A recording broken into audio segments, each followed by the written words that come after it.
একটি বিশেষ ঘোষণা, মাধ্যমিকের রেজাল্ট বেরিয়েছে, সেই জন্য তোমরা ঘরে থাকা চপ্পল, ঝাঁটা, জুতা, বেল্ট, হাতা, খুন্তি, বেলন সব কিছু লুকিয়ে রাখো। ফেল করলে এগুলো তোমার পিঠেই পড়বে।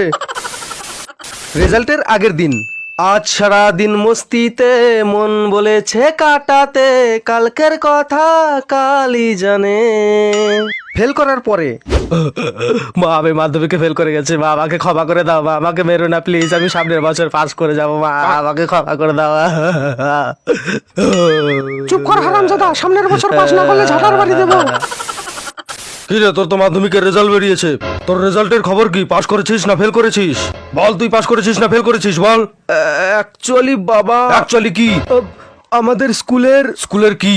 আমাদের স্কুলের হেডমাস্টারের ছেলে ফেল করে গেছে বাবা। হেডমাস্টারের ছেলে ফেল করেছে? পাশের বাড়ির ডাক্তার কাকুর ছেলেটাও ফেল করেছে। আরে তুই পাস করেছিস কিনা সেটা বল। পল্টুর বাবা ইঞ্জিনিয়ার, পল্টু এবার মাধ্যমিকে ফেল করে